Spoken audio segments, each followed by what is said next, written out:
السلام علیکم۔ جہان داستان میں آپ کا خیر مقدم ہے۔ امید ہے کہ آپ خیریت سے ہوں گے۔ آج میں آپ کے لیے سسپینس سے بھرپور کہانی لے کر آیا ہوں اور کہانی کا نام ہے ثبوت۔ یہ ڈاکٹر عبدالرب بھٹی صاحب کی کہانی ہے۔ ماں کی محبت کا کوئی نعم البدل نہیں۔ دکھ بھری ممتا اولاد کو کبھی نہیں بھول سکتی۔ اس کے کان بھی اپنے بیٹے کی قدموں کی آہٹ سننے کے لیے بے قرار تھے، مگر اس کا انتظار ختم نہیں ہو رہا تھا۔ دل کو لہو کر دینے والی شفاف حقیقت کی تلاش کا کربناک انجام۔ بالآخر وہ دیپک شرما کے نشانے پر آ گئی، جس پر کافی دیر سے وہ تاک لگائے بیٹھا تھا۔ کھٹاک کی آواز ابھری، ربر والی چھڑی زور سے میز کی سطح پر بجی، مگر مکھی اس بار بھی بج کر اڑ گئی۔ یہی وہ وقت تھا جب کچن سے غصے میں بپھری ہوئی نرما نمودار ہوئی۔ الو کی پٹھی دیپک شرما کے منہ سے بے اختیار برآمد ہوا۔ اس کی نظریں کمرے کی تنگ سی فضا میں گردش کر رہی تھیں۔ تم نے کسے الو کی پٹھی کہا؟ دروازے پر کھڑی نرما، جو پہلے گزشتہ گھنٹے بھر سے کسی کلائنٹ کی آہٹ یا دستک کے انتظار میں برے برے منہ بنا رہی تھی، شوہر کی اس مکھی مار مہم کی کھٹاک پٹاخ سے تنگ آ کر چولہے پر ہانڈی چھوڑ کر اس کی خبر لینے آ پہنچی تھی۔ مکھی کو کہا ڈارلنگ۔ دیپک اسے دیکھتے ہی فوراً بوکھلا کر بولا، میں تنگ آ چکی ہوں تمہاری اس بیکاری سے، کوئی اور ڈنگ کا کام کیوں نہیں کر لیتے؟ نرما اسے گورتے ہوئے بولی۔ ڈارلنگ، اور کیا کام کروں؟ کپڑے برتن دھو دیا کرتا ہوں، کبھی کبھی پوچھا بھی لگا لیتا ہوں فرش پر۔ میں روزگار کی بات کر رہی ہوں، یہ سراغ رسانی تمہارے بس کی بات نہیں، نہ ہی تمہاری اس میں کسی نے شہرت سن رکھی ہے۔ کوئی کیس ملے گا تو شہرت بھی ملے گی نا۔ تم نے جک ماری ہے ساری عمر، اب بھی یہی کرو۔ میری قسمت ہی پھوٹ گئی ہے جو تمہارے ساتھ منڈل پر پھیرے لگا لیے۔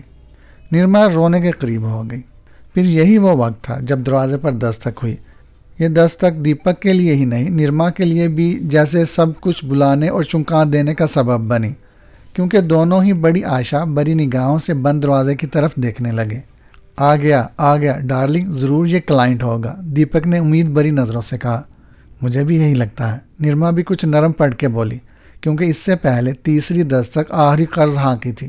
اب ضرور یہ کوئی کلائنٹ ہی ہوگا۔ گڈ گرل، تم بہت ذہین ہو، اب جاؤ اور مجھے ذرا بردباری اور مصروف ہونے کی ایکٹنگ کرنے دو، دیپک نے کہا۔ نرما واپس لوٹ گئی۔ دیپک نے اگرچہ مصروف اور بردبار رہنے کے سارے لوازمات اس بسیدہ سی میز پر البلا فائلیں، محدب عدسہ اور قلم وغیرہ پھیلا رکھے تھے، ساتھ ہی اس نے موٹے شیشوں والی اینک بھی چڑھا لی۔ فائلوں میں زیادہ تر گیس اور بجلی کے بلوں کے علاوہ دودھ والے کے بل بھی جھانک رہے تھے۔ باقی پرانے اخبارات کے تراشے اور کچھ ہاتھ سے لکھے ہوئے مسودے تھے، جن پر فرضی کیسوں کے متعلق کچھ بے مقصد لکیریں کھینچی گئی تھیں۔ یس، اس نے ایک فائل کھول کر یوں ہی اس پر جھکتے ہوئے کہا۔ دروازے کی طرف دیکھنے کی اس نے ضرورت محسوس نہیں کی تھی۔ ادھر کچن کے بند دروازے کی جوری سے نرما بھی آنکھ لگائے ہوئے تھی۔ اسے کلائنٹ کی فکر کم اور کسی جوان لڑکی یا عورت کے نہ آنے کی فکر زیادہ رہتی تھی، کیونکہ وہ جانتی تھی کہ اس کا شوہر پہلے ٹھرکی اور بعد میں ایک سراغ رساں تھا، ناکام سراغ رساں۔ یس کہنے کے بعد بظاہر اس کی نظریں فائل پر گڑی ہوئی تھی، تب ہی اس کے خرگوش کی طرح کھڑے کانوں میں دروازہ کھلنے اور کسی کے ریشمی لباس کی سرسراہٹ سنائی دی، اور ساتھ ہی پھولے ہوئے نتنوں سے خوشبو کا جھونکا ٹکرایا۔ یکلخت اس کا ٹھرک پن بیدار ہوا اور وہ سر اٹھا کر دروازے کی طرف دیکھنے پر مجبور ہو گیا۔ وہاں اسے پہلے ریشمی آنچل کی جھلک دکھائی دی تو اس کے بانچوں کے کونے دائیں بائیں پھیل گئے، مگر جیسے ہی کلائنٹ اندر داخل ہوئی تو شمالاً جنوباً پھیلے ہوئے بانچوں کے کونے واپس اپنی جگہ پر آ گئے۔ ادھر جب دروازے پر ایک بوڑھی خاتون نمودار ہوتے نرما نے دیکھی تو اس نے سکون کی سانس لی اور ہانڈی کی جانب متوجہ ہو گئی، جہاں آلو کی بھجیا برائے نام مسالے میں قلا بازیاں کھا رہی تھی۔ عمر رسیدہ خاتون کو دیکھ کر دیپک نے دوبارہ فائل پر نظریں جھکا لیں۔ نمستے، کیا میں شری دیپک شرما سے مخاطب ہوں؟ بوڑھی خاتون نے، جو یقیناً جوانی میں خوبصورت رہی ہوگی، بڑے رکھ رکھاؤ سے اپنی ساڑی درست کرتے ہوئے مہذب لہجے میں کہا۔ دیپک کے لیے اب یہی بہت تھا کہ کوئی کلائنٹ تو آیا، ہاں بوڑھی عورت ہی صحیح، شہرت ملی تو جوان مہیلائیں بھی آنے لگ جائیں گی، اس نے خود کو تسلی دی۔ جی ہاں خاتون، مجھے ہی دیپک شرما ایک معروف سراغ رساں ہونے کا اعزاز حاصل ہے، تشریف لائیں۔ دیپک نے بھی خوش اخلاقی کا مظاہرہ کیا، تاہم اسے ایک الجھن امیز حیرت ضرور ہونے لگی کہ آخر اس کی خوابیدہ شہرت اس عورت تک پہنچی کیسے۔ اپنی الجھن کو دور کرنے کے لیے بالآخر پوچھ لیا، آپ کس کے ریفرنس سے آئی ہیں اور یہاں کا پتہ کس نے دیا؟ عورت تب تک اس کے سامنے والی ایک اکلوتی کرسی پر براجمان ہو چکی تھی۔ نکڑ کے پان سگریٹ کے کیبن والے بابو سے آپ کے گھر کا پتہ پوچھا تو اس نے کہا تھا کہ وہی شرما جی تو نہیں جن کا پچھلے 2 مہینے سے ادھار چڑھا ہوا ہے میرا؟ اب مجھے اس ادھار کا تو پتہ نہیں، تاہم خاتون، اپنی تعریف پر دیپک بدک گیا۔ اس نے جل کر اس کی بات کاٹ دی۔ محلے کا تو کسی نے آپ کو بتایا ہوگا؟ جی ہاں، وہ بھی کوئی غیر معروف شخص ہی تھا، میرا ہمدرد بن کے سامنے آ گیا اور گمنامی میں کہیں چلا گیا۔ عورت اس کی وجہ شہرت بتانے لگی۔ میں اس وقت مایوس ہو کے تھانے سے باہر نکل رہی تھی تو وہ مجھے راستے میں ملا اور آپ کے بارے میں بتا کر کہ میرا مسئلہ اب آپ ہی حل کر سکتے ہیں، پھر غائب ہو گیا۔ اس پرسراریت پر دیپک شرما تعین نہ کر پایا کہ اس میں اس کی شہرت کا دخل کس حد تک تھا، تاہم وہ حیران ضرور تھا کہ وہ کون ہمدرد تھا جو اس کا بھی ہمدرد ثابت ہوا تھا۔ لیکن اگلے ہی لمحے اسے جھٹکا لگا، اسے سب یاد آ گیا۔ کافی عرصے سے جک مارنے کے باوجود اسے کوئی کیس نہ ملا تو اس نے سوچا کہ تھانے اور پولیس اسٹیشن کا چکر لگائے اور وہاں کسی ادنا ملازم کو کمیشن کا لالچ دے کر اسے کہے کہ تھانوں کا چکر لگانے والے بہت ہوتے ہیں، اگر پولیس سے کوئی زیادہ مایوس ہو تو اسے اس کا پتہ دے کر یہاں بھیج دیا کرے، وغیرہ وغیرہ۔ وہ شخص بابو رام تھا جو تھانے میں ایک پرچی کلرک تھا۔ ہاں ٹھیک ہے، یہ سب یاد آتے ہی وہ ایک دم بولا، مجھے بھلا کون نہیں جانتا، اب بات کریں، کیسے آنا ہوا؟ میں بہت مصروف ہوں، پہلے ہی درجن بھر کیس میرے منتظر ہیں۔ اوہو سوری، آپ تو بہت مصروف ہیں، میں پھر کہیں اور۔ کہتے ہوئے وہ عورت کرسی چھوڑنے لگی تو اس سے پہلے ہی یک دم گڑبڑا کر دیپک شرما نے اپنی کرسی چھوڑ دی۔ ہاتھ آئی لکشمی کو وہ کیسے جانے دیتا؟ نہیں، آپ تشریف رکھیں، کیس تو چلتے ہی رہتے ہیں، آپ کا کیا کیس ہے؟ عورت کرسی پر ٹک گئی۔ بیٹا، میں بہت مظلوم اور دکھی عورت ہوں، کسی ظالم نے میرے بیٹے کو قتل کر ڈالا ہے۔ پولیس خود قاتلوں سے مرعوب ہے، اس لیے وہ پوری طرح دلچسپی نہیں لینا چاہتی۔ وجے اس دنیا میں میرا آخری سہارا تھا۔ کہتے ہوئے بڑھیا نے اخبار کا تراشا جس میں قتل کی خبر مقتول کی تصویر کے ساتھ شائع ہوئی تھی اس کی طرف بڑھا دی۔ اس گمنام ہمدرد نے تمہارے کام کی تعریف کچھ اس طرح کی تھی کہ میں یہاں آنے پر مجبور ہو گئی۔ دیپک اب بڑے غور سے قتل کی خبر اور بڑھیا کے بیٹے وجے کی تصویر دیکھ رہا تھا۔ اسے ایک جھٹکا لگا، وہ وجے سے واقف تھا۔ میں تمہارے بیٹے وجے کو اچھی طرح جانتا ہوں، دیپک نے تصویر دوبارہ دیکھتے ہوئے کہا۔ بڑھیا کی غمناک آنکھوں میں تھوڑی حیرت ابھری۔ دیپک نے جھوٹ بولا تھا۔ تم کب ملے تھے وجے سے؟ بڑھیا نے پوچھا۔ کچھ عرصہ پہلے، وہ بھی کسی کیس ہی کے سلسلے میں میرے پاس آیا تھا، کسی اور کو لے کر۔ بڑا مشکل کیس تھا، پولیس سے بھی حل نہیں ہوا تھا، میں نے حل کر دیا۔ دیپک نے بڑھیا پر اپنی قابلیت کا اثر جمایا۔ اوہ اچھا، کہتے ہوئے بڑھیا نے ایک لفافہ اس کی جانب بڑھایا اور بولی، یہ چھوٹا سا نذرانہ بطور تمہاری فیس، یوں سمجھو میری ساری عمر کی جمع پونجی ہے، اس سے زیادہ میں کچھ نہیں پیش کر سکتی۔ دیپک کا دل گھٹنے لگا، اس کی بامتی ہوئی نظروں نے لفافے کے حجم سے ہی تاڑ لیا تھا کہ اس میں کتنا نذرانہ ہو سکتا ہے۔ وہ مایوسا ہونے لگا، لیکن پھر یہ سوچ کر کہ پہلا کیس ہے، کامیاب ہو گیا تو اس کی شہرت 4 وانگ نہیں 2-3 وانگ تو پھیل ہی جائے گی۔ اس نے وہ بڑی خندہ پیشانی سے قبول کر لیا۔ اماں، آپ ایسا کریں کہ اس میں سے نصف نوٹ آپ ابھی رکھ لیں، کام ہو جانے کے بعد دے دیجیے گا۔ یہ جملہ اس بڑھیا سے نرما نے کچن سے برآمد ہوتے ہی کہا۔ وہ پہلے ہی دروازے سے لگی یہ سب سن اور جوری سے دیکھ رہی تھی۔ وہ فطرتاً نرم دل تھی، اسے بڑھیا پر ترس آ گیا تھا۔ دیپک بونچکا رہ گیا، پھر سوچا چلو ٹھیک ہے، اس طرح نرما اس کے کام میں مین میخ تو نہیں نکالے گی۔ بھگوان تمہیں سدا سہاگن رکھے بیٹی، بڑھیا نے اس سے خوش ہو کر کہا۔ ذرا دیر بعد دیپک بڑھیا سے پوچھ رہا تھا، آپ کی رہائش کہاں ہے؟ میں خود تو بھیم نگر اسٹریٹ نمبر 7 میں رہتی ہوں، مگر وجے میرے ساتھ نہیں رہتا تھا، بڑھیا نے ذرا توقف سے کہا۔ اس نے شہر کے مضافات میں ایک فلیٹ کرائے پر لے رکھا تھا جس کی ایک چابی میرے پاس بھی تھی، لیکن میں خود وہاں کبھی نہیں جا سکی۔ کہتے ہوئے بڑھیا نے بیگ میں سے چابی اور پتہ نکال کر دیپک کے حوالے کر دیا اور پھر اسے دعائیں دیتی ہوئی چلی گئی۔ دیپک بڑھیا کے جانے کے بعد گہری سوچ میں غوطہ زن ہو گیا۔ اس نے اس سے پہلے کیس پر اپنے سارے خواص مجتمع کر لیے تھے اور ایک میکانیکی طریقے پر نقشہ کار اس کے ذہن میں مرتب ہونے لگا۔ بقول اس کا دماغ ایک چلتا پھرتا کمپیوٹر تھا اور وہ اس میں ہر شے محض اپنے تخیل پرواز سے مرتب کر لیتا تھا، اگرچہ یہ قول اس کے سوا کسی اور نے قبول نہیں کیا تھا۔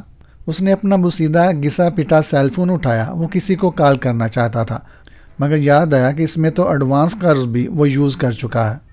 تاہم اسے پہلے کیس کی فیس ملی تھی، وہ اب اس میں کالنگ کارڈ ڈلوانے کے لیے اٹھ ہی رہا تھا کہ سیل کی بیل گنگنائی۔ اس نے اسکرین دیکھی، کوئی ان نون نمبر تھا۔ اس نے کان سے لگا کر ہیلو کہا تو دوسری جانب سے ایک بڑکتی ہوئی غسیلی آواز ابھری۔ کیا تم وہی ہو؟ بہت کرخت آواز تھی، جس سبب سیل فون اس کے ہاتھ سے چھوٹتے چھوٹتے بچا تھا۔ دیپک کا چہرہ ایک دم متغیر ہو گیا، تاہم اس نے بڑے سکون اور نرمی سے جواب دیا، بالکل وہی ہوں، بتائیے میں آپ کی کیا خدمت کر سکتا ہوں؟ جواب میں اس بار دوسری جانب سے ایک قہقہے بلند ہونے کی آواز آئی۔ تمہاری خدمات کی کوئی ضرورت نہیں، صرف اتنا کہنا چاہتا ہوں کہ اگر تم کو اپنی جان پیاری ہے تو اپنی جگہ خاموش بیٹھے رہو، اور اس سٹھیائی ہوئی بڑھیا نے جو کچھ کہا ہے اس کو بھول جاؤ۔ ہم جانتے ہیں کہ تمہاری کیا اوقات ہے، مکھی مار جاسوس۔ آخر میں استہزائیہ لہجے میں کہا گیا۔ تمہاری بات ختم ہو گئی؟ دیپک نے اس طمانیت سے پوچھا۔ وہ اس دھمکی کو اپنے لیے اچھا شگن سمجھ رہا تھا۔ اس کا خیال تھا کہ کسی بھی پرائیویٹ سراغ رساں کی مقبولیت کے لیے ایسی گمناک دھمکی امیز کالز کا آنا ضروری ہے۔ وہ ڈرنے کے بجائے خوش ہو گیا تھا۔ ابھی نہیں۔ دوسری جانب سے وہی کرخت اجنبی آواز ابھری۔ بولتے رہو، سن رہا ہوں۔ وجے کے قتل کا راز اگر تم نے معلوم کرنے کی کوشش کرنی چاہی تو اس کا جواب صرف ایک آدھ سے ٹانگ کا سیسا ہوگا جو تمہاری حالی کھوپڑی یا سینے کے پنجر میں اتر سکتا ہے۔ وضاحت کر دو پلیز، تمہاری مراد پستول کی گولی سے ہے؟ کیا تم اتنے بیوقوف ہو؟ اس بار دوسری جانب سے حیرت سے کہا گیا۔ ایک ایسے کام میں ہاتھ ڈالنے کی کوشش کر رہے ہو جس کے بارے میں پولیس بھی ڈر کر پیچھے ہٹ چکی ہے۔ میں آگے بڑھنے والوں میں سے ہوں مسٹر گمنام، اور یہ نمبر میں ابھی جا کر ٹریس کرواتا ہوں۔ دیپک نے بھی دھمکی دے ڈالی۔ تم ہو کس باغ کی گاجر؟ محاورے کا درست استعمال کرو، کس کھیت کی مولی؟ دوسری جانب سے تصحیح کرائی گئی۔ یہی صحیح۔ پھر گرجدار آواز میں کہا گیا، بس اتنا سمجھ لو ہمارے ساتھ پنجہ آزمائی اپنی موت کو خود دعوت دینا ہے۔ تمہاری گیدڑ ببکیوں سے میں ڈرنے والا نہیں ہوں مسٹر گمنام۔ میں ابھی یہ نمبر پولیس کے ہاتھ سرچنگ ڈپارٹمنٹ کو ٹریس کرنے کے لیے دینے والا ہوں۔ وہ خود ہی تمہاری گردن ناپ لے گی۔ بہت گمنڈی ہو تم، نامعلوم محاتم نے جیسے دانت پیس کر کہا۔ مرنے کے لیے تیار ہو جاؤ پھر۔ اس کے ساتھ ہی دوسری جانب سے رابطہ منقطع ہو گیا۔ دیپک کچھ دیر سیل فون ہاتھ میں پکڑے رہا۔ وہ جانتا تھا کہ نمبر ٹریس کروانے کا کوئی فائدہ نہ ہوگا، بلکہ اس زمن میں چائے پانی کا خرچہ برداشت کرنا پڑ جائے گا۔ اسی وقت نرما کچن سے مہم پوری کر کے آنچل سے پیشانی کا پسینہ صاف پونچھتی ہوئی برآمد ہوئی۔ میری شہرت اب 4 وانگ پھیل چکی ہے، اس نے اکڑ کر بیوی سے کہا۔ وہ کیسے؟ مجھے دھمکیوں والے فون آنا شروع ہو گئے ہیں۔ یہ اچھا شگن نہیں ہے، دیپک مسکرا کر بولا، مگر نرما اس کی بات سن کر ایک دم خوفزدہ ہو گئی۔ اتنی خطرناک بات تم اتنے اطمینان سے کہہ رہے ہو؟ تمہیں فوراً پولیس کو اس کی رپورٹ کرنی چاہیے، نرما تفکر سے بولی۔ پگلی، پھر کیس بھی انہی کے سپرد کر دوں اور اپنی روزی پر لات مار دوں؟ دیپک بولا۔ چنتا مت کرو، بس پرارتھنا کرو کہ کامیاب ہو جاؤں۔ یہ لوگ ڈر گئے ہیں، اور جو مجرم ڈر جائے وہ جلد گھیرے میں آتا ہے۔ نرما چپ رہی۔ اب جاؤ میرے لیے اچھی سی چائے بناؤ تاکہ میں اس کیس کے بارے میں سکون سے سوچ سکوں۔ دیپک جانتا تھا کہ اس نے ایک خطرناک کام میں ہاتھ ڈالا ہے، مگر اسے اس کی چندہ پرواہ نہ تھی۔ طویل عرصے سے بیکار بیٹھ بیٹھ کر وہ خود مایوس ہو گیا تھا۔ اب کیس ملا تھا تو وہ اسے ہاتھ سے جانے نہیں دینا چاہتا تھا۔ وہ در حقیقت ایک عرصے سے مہمہ گہرائی میں مخبر رہا تھا۔ اس نے کرمنالوجی میں ماسٹر کیا اور اب پرائیویٹ سراغ رسانی کا کام اختیار کر لیا تھا۔ بہرکیف اب وہ پیچھے ہٹنے والا نہیں تھا۔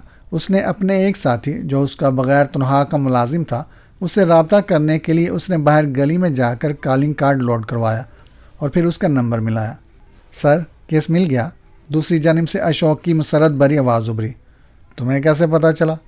کیا میری شہرت تم تک پہنچ گئی؟ دیپک نے سینہ پھلا کر کہا۔ ارے سر، آپ کی کیا بات ہے، آپ سے پہلے آپ کی شہرت پہنچ جاتی ہے۔ کہیے، مخبر اشوک نے کہا۔ ہاں بھائی، یہ تو ہے، دیپک بولا۔ ایک کیس ملا ہے، تم محتاط رہنا اور اپنا سیل فون آن رکھنا، اور جب بھی کال کروں فوراً اٹینڈ کرنا۔ وہ تو ٹھیک ہے، پر میرا نذرانہ 2 دنوں سے بھوکا ہوں۔ وہ بھی مل جائے گا، تھوڑے قدم تو آگے بڑھانے دو۔ سر جی، خالی پیٹ کیسے قدم بڑھا سکتا ہوں؟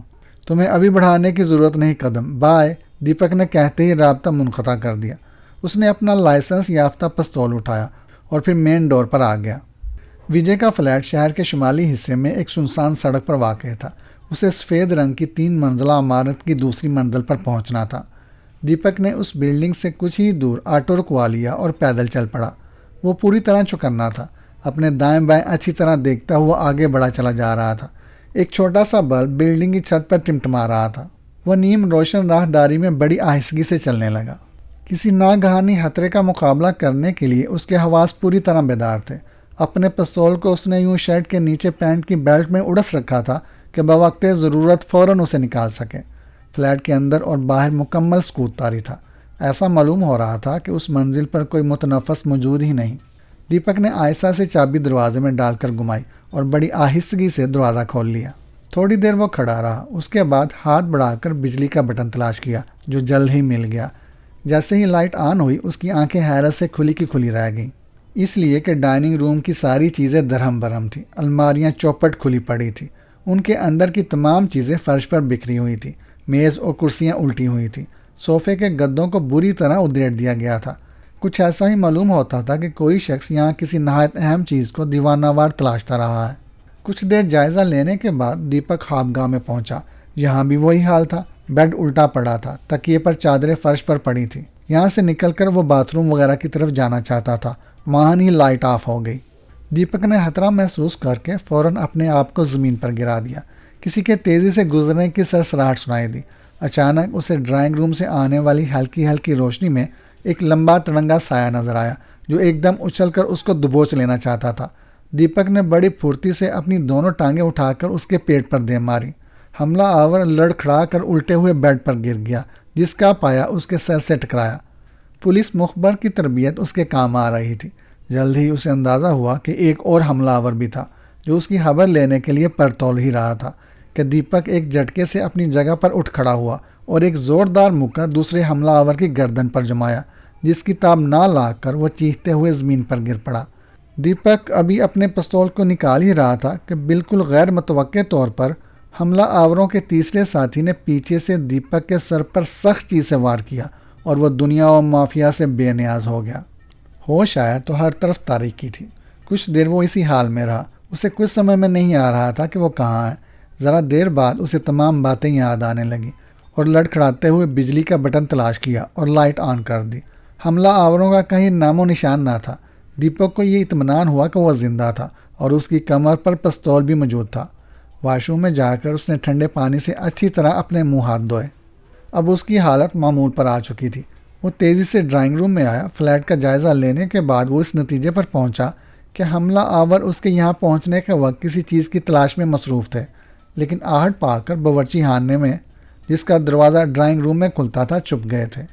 یہ بات صاف ظاہر تھی کہ مقتول وجے کے پاس کوئی ایسی چیز تھی جس کو کسی بھی قیمت پر وہ حاصل کرنے کے لیے تلے ہوئے تھے۔ دیپک کو قتل کرنے کے بعد وہ اس فلیٹ کی تلاشی لینے کے لیے پہنچے تھے۔ آخر وہ کیا چیز تھی جس کے لیے وہ اس قدر سرگرداں تھے؟ اس کا جواب تو صرف وجے ہی جانتا تھا، یا پھر اس کے قاتل۔ دیپک فلیٹ سے نکلا۔ اسے اب حملہ آوروں کی طرف سے کوئی ڈر نہیں تھا، کیونکہ وہ جا چکے تھے۔ وہ یہ سمجھتے تھے کہ دیپک کی انہوں نے خوب مرمت کر دی ہے، اسے سنبھلنے کے لیے عرصہ چاہیے، لیکن انہیں معلوم نہ تھا کہ سراغ رساں کس قدر سخت جان ہے۔ باٹلی والا شراب خانہ اس جگہ سے قریب ہی واقع تھا۔ دیپک تازہ ہوا کھاتا ہوا پیدل چل پڑا۔ نیم روشن راہداری سے ہوتا ہوا وہ شراب خانے میں داخل ہوا، لیکن خلاف معمول یہاں ہمیشہ کسی رونق نہیں تھی۔ 2-3 آدمی ادھر ادھر میزوں پر بیٹھے ہوئے شراب پی کر مست ہو رہے تھے۔ شراب خانے کے مینیجر ٹیکم داس نے دیپک کو دیکھا تو اس کے ابرو پر بل پڑ گئے۔ ٹیکم داس، کیا بات ہے؟ آج تمہارا شراب خانہ سنسان پڑا ہے۔ تمہارے تمام یار دوست کہاں غائب ہو گئے؟ دیپک نے مسکراتے ہوئے پوچھا۔ دیپک، بھگوان کے لیے مجھے بخش دو، پہلے ہی درد سے میرا سر پھٹا جا رہا ہے، فضول سوالات کر کے مجھے پریشان نہ کرو۔ ٹیکم داس نے اپنی پیشانی پر ہاتھ رکھتے ہوئے جواب دیا۔ میں تو ایک آدھ پیگ چڑھانے آیا ہوں، تم سے مجھے کچھ پوچھنا نہیں ہے۔ ٹیکم داس نے بیئر کا ایک گلاس بھر کر اس کے آگے رکھتے ہوئے کہا، ایسا کبھی نہیں ہو سکتا۔ جب بھی تم یہاں آئے ہو اپنے ذہن میں کوئی نیا منصوبہ بنا کر لائے ہو۔ ٹیکم داس اس کے ماضی کے حوالے سے بات کر رہا تھا، جب دیپک پولیس مخبر تھا۔ تاہم اس نے ٹیکم داس کو یہ نہیں بتایا تھا کہ اس نے اپنی پرائیویٹ سراغ رساں ایجنسی کھول لی ہے۔ ٹیکم داس، میں تمہیں زیادہ پریشان نہیں کروں گا۔ سنو، کیا تمہیں وجے کے بارے میں کچھ معلوم ہے؟ یار، اس بیچارے کو کسی نے قتل کر دیا۔ اس کی بات سن کر ٹیکم داس نے تعجب سے اسے دیکھتے ہوئے کہا، میں تو اس بار کا ایک مینیجر ہوں، مجھے ان چیزوں کا کیا پتہ؟ بیکار باتیں نہ کرو، میں جب تک تمہاری زبان سے کچھ اگلوا نہیں لوں گا یہاں سے ٹلنے والا نہیں۔ تم اچھی طرح جانتے ہو کہ اس کے پیچھے کس کا ہاتھ ہے۔ اچانک دیپک کے پیچھے سے کسی نے بڑی مکروہ آواز میں قہقہا لگایا۔ دیپک نے فوراً پلٹ کر دیکھا۔ ایک لمبا تڑنگا آدمی سیاہ پستول تھامے کھڑا تھا۔ حرکت کرنے کی کوشش نہ کرنا، سیدھے سیدھے میری ہدایت پر عمل کرتے جاؤ ورنہ تمہاری خیر نہیں ہوگی۔ اس خوفناک شخص کو دیکھ کر دیپک کو جرجر آ گئی۔ آہستہ سے گھوم کر بار کے اس سرے پر پہنچو، اپنے ہاتھ سر پر رکھ لو، نووارد نے ایک طرف اشارہ کرتے ہوئے کہا۔ دیپک نے مصلحت اور خیر اسی میں جانی کہ ان ہدایات پر بے چونچرا عمل کرتا جائے۔ دیپک جب بار کے دوسرے سرے پر پہنچ گیا تو خوفناک شخص نے حکم دیا، دروازہ کھول کر سیڑھیاں چڑھنا شروع کر دو۔ سیڑھیوں پر تاریکی تھی، اپنے دشمن کو چکما دینے کا یہ اچھا موقع تھا، لیکن دیپک اس خیال سے رک گیا، ممکن ہے اس بدماش کے ساتھی اوپر بھی موجود ہوں۔ اوپر کے حال میں پہنچ کر دیپک نے ہدایت کے مطابق ایک کمرے کا دروازہ کھول کر اندر قدم رکھا۔ 4 آدمی میز کے گرد بیٹھے ہوئے تھے، ان میں سے 2 نے نقاب پہن رکھا تھا۔ کونے میں رکھے ہوئے لیمپ کی ہلکی سی روشنی میں ان کے ڈراؤنے چہرے کو اچھی طرح پہچاننا مشکل تھا۔ دیپک کے پیچھے پستول لیے ہوئے آدمی نے اندر داخل ہو کر دروازہ بند کر دیا۔ سب کی نظریں دیپک پر گڑی ہوئی تھی۔ میز کے دوسرے کنارے پر بیٹھے ہوئے شخص نے لمبے تڑنگے آدمی کو مخاطب کرتے ہوئے کہا، تم نے اس کا پستول اپنے قبضے میں کر لیا ہے؟ دیپک کو یہ شخص ان سب کا سرغنہ معلوم ہوتا تھا۔ میں سمجھتا ہوں کہ یہ اس قدر بھی بیوقوف نہیں ہے کہ اپنا پستول استعمال کرنے کی کوشش کرے۔ پھر اس نے دیپک کو متوجہ کرتے ہوئے حکم دیا، میرے 3 کی گنتی پورے کرنے سے پہلے اپنا پستول میز کے نیچے پھینک دو ورنہ گولی تمہارے سینے میں اتر جائے گی۔ دیپک نے حکم کی تعمیل کی اور اس کے 3 عدد بولنے سے پہلے پستول نکال کر میز کے نیچے ڈال دیا۔ سیل فون بھی؟ وہ ابھی میرے پاس نہیں ہے، چاہو تو تلاشی لے لو، دیپک نے جواب دیا۔ وہ اس صورت سے مطلق خوفزدہ نہیں تھا، وہ اس سے کئی خطرناک مرحلوں سے بارہا گزر چکا تھا۔ اس کو اصل فکر یہ تھی کہ یہاں سے راہ فرار کس طرح اختیار کی جائے۔ اس کی ذرا سی غلطی موت کے منہ میں پہنچا سکتی تھی۔ چند لمحوں کی خاموشی کے بعد اس کے سرگنا نے گرج کر دیپک کو مخاطب کیا، ہم نے تم سے پہلے ہی دن کہہ دیا تھا کہ ہمارے کام میں دخل دینا تمہارے لیے بالکل فضول ہے، لیکن پھر بھی تم نہیں مانے۔ دیپک نے گستاخانہ انداز میں جواب دیا، کیا تم نے مجھے بچہ سمجھ رکھا ہے؟ سرگنا نے حیرت سے دیپک کو سر سے لے کر پیر تک دیکھا اور بڑی سرد مہری کے ساتھ پوچھا، تم ماہر کس چیز کے پیچھے پڑے ہوئے ہو؟ مجھے وجے کے قاتل کی تلاش ہے، اسے تم لوگوں نے کیوں قتل کیا؟ کیا تم اس کا پتہ چلا سکتے ہو؟ یہ کون سا مشکل کام ہے؟ دیپک نے حقارت امیز لہجے میں جواب دیا، اگر اجازت ہو تو اس کے لیے اپنے 2 کارتوس خراب کر دوں، لمبے تڑنگے آدمی نے اپنے سرگنا سے کہا۔ یہ سن کر دیپک اس کی طرف غصے سے پلٹا، وہ بھی آگے بڑھا، لیکن اپنے سرگنا کی آواز سن کر لمبا تڑنگا آدمی اپنی جگہ رک گیا۔ سرگنا نے پوچھا، قاتل کو تلاش کرنے کے لیے تمہیں کتنا روپیہ مل رہا ہے؟ 1 کوڑی بھی نہیں، وجے میرا دوست تھا، اس کا انتقام لینا میرا فرض ہے۔ کہتے ہوئے اس کی نظروں کے سامنے مظلوم بڑھیا کا چہرہ گم گیا۔ وجے اس کا اکلوتا سہارا تھا، اس کا دل دکھنے لگا۔ سرگنا نے اطمینان سے کہا، اچھا تو وہ تمہارا دوست تھا۔ کہتے ہوئے سرگنا اپنی جگہ سے اٹھ کھڑا ہوا اور ساتھ ہی پستول لیے ہوئے لمبے تڑنگے آدمی کو مخاطب کر کے مسکرایا، جانی اس بدماش کو پکڑ لو، یہی ہے وجے کا دوست جسے ہم ڈھونڈ رہے تھے۔ دیپک سمجھ گیا کہ اس کا اندھیرے میں چھوڑا ہوا تیر اور مقتول وجے کے سلسلے میں خود کو اس کا دوست کہنا سفل ثابت ہوا، گویا اب یہ کھلنے والے تھے۔ حالانکہ دیپک کو بڑھیا سے ہمدردی تھی اور اپنی ہونے والی 4 دانگ شہرت سے دلچسپی بھی، ہاں فیس کم ہی صحیح، تاہم اس کے ساتھ ہی دیپک کو اپنے سر پر خطرہ محسوس ہونے لگا۔ اب یہ مجھے پکڑ کر کسی سخت شکنجے میں کسنا چاہتے ہیں، یہ ناقابل برداشت اذیت پہنچا کر مجھے اس کے بارے میں پوچھیں گے جس کی انہیں بری طرح تلاش ہے۔ ان کا خیال تھا کہ وجے نے وہ اہم چیز اپنے اسی خاص دوست کے پاس چھپا رکھی ہے، اب انہیں وہ دوست مل چکا ہے، خطرے میں خود کو ڈالے بغیر کیس کب حل ہوتے ہیں۔ ادھر سرگنا کا حکم ملتے ہی لمبا تڑنگا جونی پستول لیے ہوئے بڑھا۔ دیپک نے سمجھ لیا کہ یہ پستول کے دستے سے ایک زوردار ضرب اس کے سر پر لگانا چاہتا ہے، اب ذرا سی بھی تاخیر اس کے لیے خطرہ تھی۔ دیپک بجلی کی سی تیزی کے ساتھ اچھلا اور میز کو ان 4 کے اوپر الٹ دیا، پھر جپٹ کر اپنا پستول اٹھا لیا اور جونی کے حملے سے بچنے کے لیے ایک طرف ہو گیا۔ میز کے الٹتے ہی ان کی کرسیاں لڑکھڑائیں اور کونے میں رکھا ہوا لیمپ بھی نیچے گر گیا۔ پل کے پل ہر سو اندھیرا چھا گیا۔ جونی کے پستول چلنے کی آواز آئی، شاید گولی دیپک کو لگنے کے بجائے فرش کے بیچ دھنس گئی تھی، لیکن اب وہ دوسری گولی نہیں چلا سکتا تھا۔ اسے اندیشہ تھا کہ کہیں وہ گولی چلا کر اپنے ہی کسی ساتھی کو ہلاک نہ کر دے۔ اس صورتحال سے دیپک کسی قدر مطمئن تھا، لیکن اب بھی اس کے پکڑے جانے کا خطرہ بدرجہ عدم موجود تھا، کیونکہ 5 طاقتور آدمیوں سے مقابلہ درپیش تھا۔ دیپک نے اندازہ لگا کر اس طرف گولی چلا دی جہاں جونی پستول لیے کھڑا تھا۔ دوسرے ہی لمحے ایک دردناک چیخ اور کسی کے گرنے کی آواز سنائی دی۔ دیپک کی گولی اپنے نشانے پر لگی تھی۔ اچانک اندھیرے میں اس کے جسم تک 2-4 ہاتھ پہنچ گئے جو اسے دبوچنے کی کوشش کر رہے تھے۔ دیپک نے ایک کے سر پر پستول کے دستے سے زوردار ضرب لگائی۔ وہ شخص چیخ اٹھا اور دھڑام سے فرش پر گر پڑا۔ دیپک نے ایک زوردار جھٹکا دے کر اپنے آپ کو دوسروں کی گرفت سے چھڑا لیا اور آہستہ سے دوسرے کونے کی طرف سرک کر کھڑا ہو گیا۔ اسے کچھ کرسیوں کے الٹ پلٹ ہونے کی آواز سنائی دی۔ جونی کے کراہنے اور گالیاں دینے کی آواز اب تک آ رہی تھی۔ چند گولیاں اس کے سر کے اوپر دیوار میں گڑ گئیں۔ دیپک اب اپنا پستول نہیں چلا سکتا تھا، کیونکہ اس کے شعلے دے کر دشمن اس کی جگہ کا پتہ لگا سکتے تھے اور اسے نشانہ بنا سکتے تھے۔ ادھر یہ لٹیرے بھی اندھا دھند گولی نہیں چلانا چاہتے تھے، کیونکہ انہیں بھی اپنی جانوں کا خطرہ تھا۔ اب دیپک نے موقع سے مزید فائدہ اٹھانے کا سوچا اور دروازے کی طرف بڑھنا شروع کر دیا، لیکن اس کو اچانک احساس ہوا کہ ان میں کوئی ایک شخص دروازے کے ساتھ ضرور اپنی پیٹھ لگائے کھڑا ہوگا تاکہ اس پر فرار کا راستہ بند رہے۔ دیپک نے ایک اور ترکیب سوچی اور اس نے تاریکی میں ادھر ادھر اپنے ہاتھ پھیلائے۔ ایک الٹی ہوئی کرسی کا پایا اس کے ہاتھ لگ گیا۔ وہ کرسی کو ہاتھ پر اٹھا کر 2 زانوں کھڑا ہو گیا اور پوری قوت سے کرسی دروازے کی جانب دے ماری۔ دیپک کا اندازہ درست نکلا۔ اس کا مقابل بری طرح زخمی ہو کر چیخا تھا اور فرش پر اس کے گرنے کی آواز آئی۔ دیپک نے لپک کر دروازہ کھولا اور حال میں پہنچ گیا۔ پھر سیدھے زینے کی طرف جانے کے بجائے وہ ذرا گھوم کر دوڑا۔ اس طرح وہ ان گولیوں سے بچ گیا جو اس کے پیچھے چلائی جا رہی تھیں۔ یوں جب وہ زینے سے اتر چکا تو اس کے پیچھے دب دب دوڑنے کی آوازیں آ رہی تھیں، لیکن اب یہ سب بے سود تھا، کیونکہ دیپک شراب خانے سے نکل کر سڑک کی تاریکی میں گم ہو چکا تھا۔ دیپک نے اگلا بس سٹاپ پار کیا، ایک پتلی گلی میں سے گزر کر دوسری سڑک پر پہنچا۔ وہاں اس نے ایک ٹیکسی رکوائی اور سیدھا وجے کی ماں کے فلیٹ پر پہنچ گیا۔ دروازہ کھٹکھٹایا لیکن آواز نہ آئی۔ آخر مایوس ہو کر اس نے ہینڈل گھمایا۔ دروازے کو بغیر قفل کیے پا کر اسے بڑا تعجب ہوا۔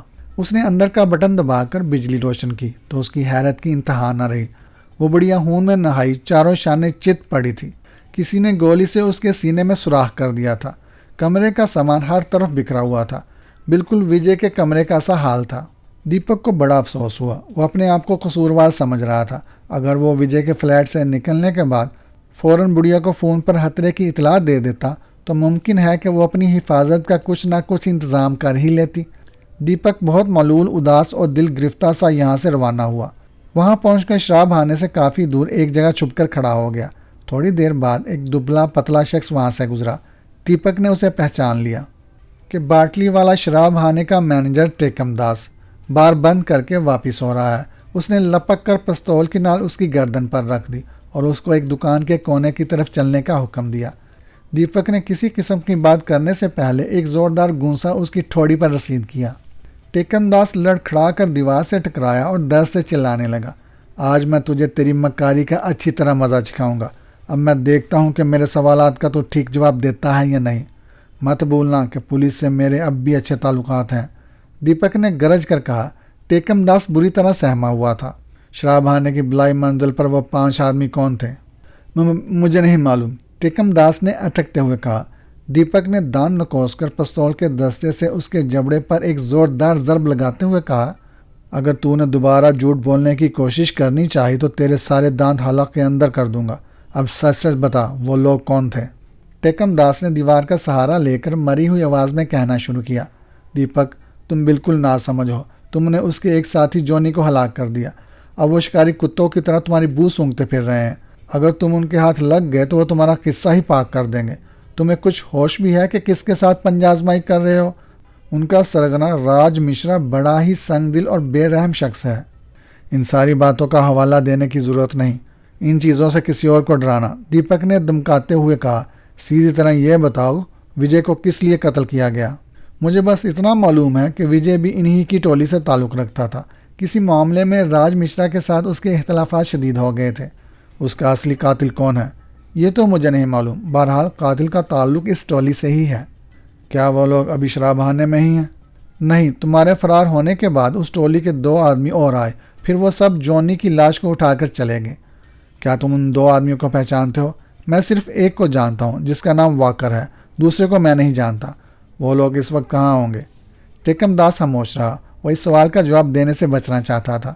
دیپک نے پستول کی نالی اس کے سینے پر رکھتے ہوئے کہا، جواب دیتے ہو یا ٹریگر دبا دوں؟ خوف کے مارے ٹیکم داس کا خون خشک ہونے لگا۔ گھٹی ہوئی آواز میں اس نے جواب دیا، میں نے ان کے سرگنا راج مشرا کو کہتے سنا تھا وہ لاش سمندر کے کنارے پہنچانے کا حکم دے رہا تھا۔ میرے خیال میں سمندر کے قریب وہ اپنے ایک چوبی ہیٹ میں ہوں گے، یا پھر تم انہیں میز وال کے نائٹ کلب میں دیکھو۔ یہ کلب راج مشرا کا خاص اڈا ہے۔ اب آخری بات بتاؤ اور تمہاری مکتی۔ پوچھو، انہیں کسی شے کی تلاش ہے، تمہارا ذکر بھی اس سلسلے میں ہو رہا تھا۔ بتاؤ وہ کون سی شے ہے اور ان کے لیے کیا اہمیت رکھتی ہے؟ اس کا حوالہ اس نے اس لیے جھوٹا دیا تھا تاکہ وہ جھوٹ بولنے کی جرت نہ کر سکیں۔ وہ ایک اہم دستاویز ہے جو وجے کے سرگنا کے ساتھ شدید اختلاف کے بعد وجے لے اڑا تھا، ٹیکم داس نے بتایا۔ اس کی تلاش کے لیے راج مشرا نے اپنے کچھ غنڈے معمور کر رکھے تھے کہ درمیان میں تم کود پڑے۔ یہ سن کر دیپک نے ٹیکم داس کا گریبان چھوڑ دیا اور اس کے سر پر پستول کے دستے سے ایک زوردار ضرب لگائی، جس کی تاب نہ لا کر وہ وہیں بے ہوش ہو کر گر پڑا۔ دیپک نے رخصت ہوتے ہوئے کہا، بدماش، اب تو کچھ دیر آرام کر۔ دیپک کو اندازہ تھا کہ اس کے جانے کے بعد ٹیکم داس فوراً فون کر کے راج مشرا کو ساری صورتحال سے مطلع کر دے گا، اسی لیے دیپک نے چلتے ہوئے اس کے سر پر ایک زوردار ضرب لگائی تاکہ وہ بے ہوش ہو جائے۔ دیپک نے ان سے یہ جھوٹ بولا تھا کہ اس کے پاس سیل فون نہیں، وہ اس نے اپنے لانگ بوٹ کی جراب میں اڑس رکھا تھا۔ چھوٹا اور بوسیدہ قسم کا سیل نکال کر اس نے انسپیکٹر روی پرساد کو فون کیا اور اسے ساری صورتحال سے آگاہ کر دیا۔ یہی وقت ہے انسپیکٹر صاحب اس خطرناک گینگ پر ہاتھ ڈالنے کا، کیونکہ اس مظلوم بڑھیا کے قتل کے بعد میں یقین سے کہہ سکتا ہوں جس شے کی انہیں تلاش تھی اور جو ان کے خلاف ٹھوس ثبوت بن سکتی ہے، وہ بڑھیا کے فلیٹ سے نکال لائے ہیں۔ وجے نے یقیناً وہ شے اپنی ماں کے گھر چھپا رکھی ہوگی۔ راج مشرا نے اس کی تلاش کے لیے اپنے کچھ ساتھی وہاں بھی بھیج رکھے تھے۔ انسپیکٹر روی پرساد خود بھی راج مشرا گینگ کے پیچھے تھا۔ اس نے فوراً اس کے بتائے ہوئے پتے پر نفری سمیت آنے کا وعدہ کر لیا۔ دیپک مطمئن ہو کر چل پڑا۔ یوں دیپک آہستہ آہستہ وہاں پہنچا جہاں 2 منزلہ چوبی ہٹ میں سے روشنی چھن کر باہر آ رہی تھی۔ مان ہی دیپک کو کسی کے قدموں کی چاپ سنائی دی اور وہ جلدی سے ایک بڑے پیپے کے پیچھے چھپ گیا۔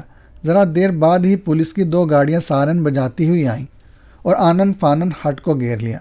اندر پورا گینگ اپنے سربراہ راج مشرا سمیت موجود تھا۔ دیپک بھی دوڑتا چلا آیا۔ انسپیکٹر روی پرساد نے بڑی بہادری کے ساتھ ان پر حلہ بول کر انہیں بے دست و پا کر دیا۔ دیپک نے فوراً اپنی کارروائی شروع کر ڈالی اور جلد ہی اس کے ہاتھ وہ اہم دستاویز بالفاظ دیگر ثبوت آ گیا جس پر تمام افراد کے پتے لکھے ہوئے تھے اور جہاں وہ کام کرتے تھے۔ یہ تمام لوگ وسیع پیمانے پر اسمگلنگ کا کاروبار کرنے والے ایک جتھے سے متعلق تھے۔ اس کاغذ میں بعض بڑے بڑے سرمایہ داروں اور سرکاری افسروں کے نام بھی تھے جو اس کاروبار میں برابر کے شریک تھے۔ ان کے مقامات کے پتے بھی درج تھے جہاں اسمگلنگ کیا مال چھپایا گیا تھا۔ یہ دستاویز وجے نے اپنے فلیٹ میں چھپانے کے بجائے اپنی ماں کے فلیٹ میں چھپا رکھی تھی۔ دیپک کو افسوس ہوا کہ اس منحوس دستاویز کے سبب دونوں ماں بیٹے اپنی جان سے گئے، لیکن بہرحال ایک بڑا خطرناک گینگ قانون کی گرفت میں آ چکا تھا۔ یہ کہانی آپ کو کیسی لگی؟ کمنٹ میں بتائیے گا۔